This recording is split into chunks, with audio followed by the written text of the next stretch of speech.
आज माननीय मंत्री जी, केंद्रीय मंत्री महोदय महाराज साहब नव गठित तहसील का उद्घाटन करेंगे। यहाँ पर पधारे हुए हमारे ओजस्वी कवि माननीय शिव सिंह जी एडवोकेट जिला भारत से अशूनगर से पधारे हुए हैं। इनसे मैं कुछ चर्चा करना चाहूँगा इस संदर्भ में। हाँ, बताइए।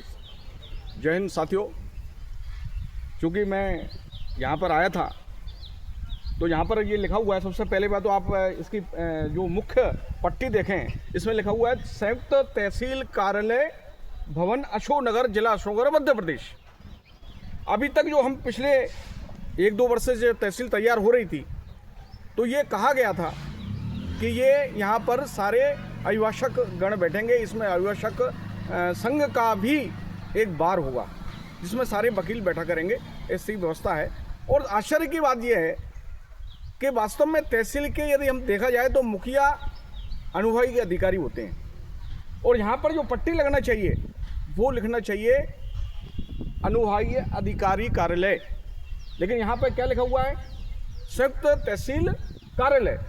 तो ये भी एक आश्चर्य का विषय है कि यहाँ पर एसडीएम साहब नहीं बैठेंगे और वकीलों की व्यवस्था अभी तक तो हम दिख नहीं रही है। हालांकि अभी कल बताया गया कि कुछ अभिभाषक महोदय ने श्रीमान जिलाधीश महोदय कलेक्टर साहब से बात की है कि हमारे वकीलों की बैठने की व्यवस्था की जाए, बार की व्यवस्था की जाए, जिससे कि वकील सुव्यवस्थित तरीके से बैठ सकें।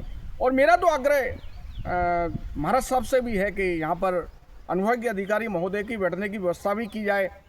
और कई तहसील में कई काम रहते हैं और तहसील यदि मुखिया नहीं बैठेंगे तहसील के तो आप समझिए कि अभिभाषक संघ किस प्रकार से कार्य करेंगे। और वास्तव में जो नवीन तहसील बनाई गई है वो इसलिए बनाई गई है क्योंकि जो पुरानी तहसील थी, जो पिछले 40-50 वर्षों से थी, वो थोड़ी सी डैमेज हो गई थी।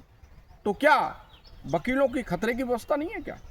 तो हम ये चाहते हैं कि वकील भी जो अभिभाषक संघ के सम्मानीय सदस्य हैं वो यहाँ पर बैठ सकें सुव्यवस्थित तरीके से। ऐसी भी व्यवस्था निश्चित रूप से नवीन न्यायालय के उद्घाटन के साथ महाराज साहब से सभी लोगों को आग्रह करना चाहिए। मैं शासन से, प्रशासन से और महाराज साहब से भी आग्रह करना चाहूँगा कि वकीलों को सुरक्षित तरीके से, सुव्यवस्थित तरीके से बैठने की व्यवस्था नवीन तहसील में दी जाए और श्रीमान अनुभागीय अधिकारी महोदय को भी बैठने की व्यवस्था यहाँ पर होना चाहिए, जिससे कि आगे न्याय व्यवस्था सुचारू रूप से चल सके और यहाँ पर जो सबसे ज़्यादा तहसील में किसान और मजदूर वर्ग आते हैं उनको न्याय मिल सके।